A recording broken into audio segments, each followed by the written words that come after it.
नमस्कार दोस्तों, आज की कहानी है बहू जेठ को छूना भी पाप होता है। देवकी जी सत्संग से वापस लौटी तो घर पर ताला लटका हुआ मिला। घर में ना छोटी बहू रत्ना थी, ना ही उनका बड़ा बेटा अशोक। देवकी जी बहुत ही हैरान परेशान घर के बाहर ही खड़ी सोच रही, आखिर दोनों गए कहाँ हैं। बाइक की आवाज़ सुन देवकी जी ने अपनी नज़रें और गर्दन घुमाई तो उनकी आंखों की पुतलियां बड़ी हो गई हैरानी से। अशोक की बाइक पर रत्ना अपनी गोद में 3 साल के बेटे को लिए हुए रत्ना ने बाइक से उतरकर ताला खोला और अंदर गई। पीछे से देवकी जी भी रत्ना को घूरते हुए तेज कदमों से अंदर आई। बेशर्मी की हद होती है बहू, ऐसे सरेआम अपने जेठ की बाइक पर। जेठ के बराबर उसके बगल में कौन बैठता है। ऐसा भी क्या काम था जो नमन के आने तक तुम रुक नहीं सकती थी, या फिर इतना जरूरी था तो कैब बुक करा लेती। तुम तो अक्सर कैब बुक कराकर आती जाती हो। अरे हमने अपने जेठ के सामने सर से पल्लू नहीं सरकने दिया। जेठ के सामने हमेशा जमीन पर ही बैठे, ना कि उनके बराबर आसन लिया हो और ना ही उन्हें कभी छुआ। अरे छूते कैसे, जेठ को छूना भी पाप होता है। अरे तुम जेठ के बराबर बाइक पर बैठकर चली गई। देवकी जी अपने ही रोब में गुस्से में बोले जा रही थी।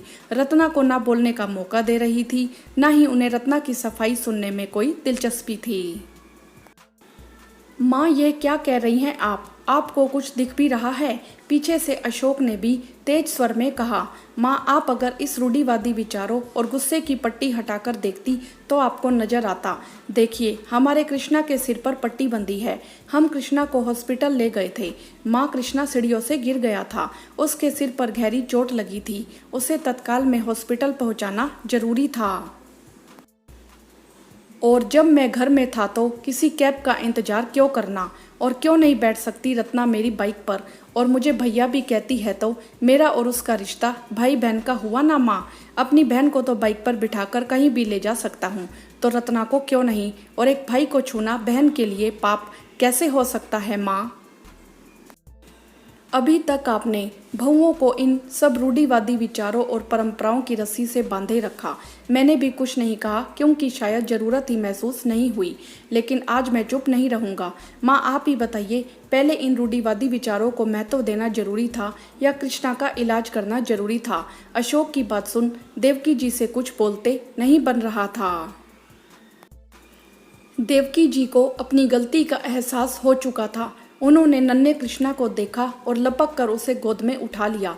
उन्होंने रत्ना को देखा और बोली, बहू माफ़ कर दे मुझे। जिन रूढ़िवादी विचारों से मैं जीवन भर बंधी रही, उसी में आगे की पीढ़ी को बांधे रखना चाहती थी। रत्ना की आंखों से अश्रुधारा बह रही थी। रत्ना आगे बढ़कर देवकी जी के गले से लिपट गई। हाँ तो दोस्तों, आपकी इस विषय में क्या राय है? अपने विचार कमेंट बॉक्स में ज़रूर बताएं। वीडियो को लाइक करें, शेयर करें और चैनल को सब्सक्राइब भी करें। धन्यवाद।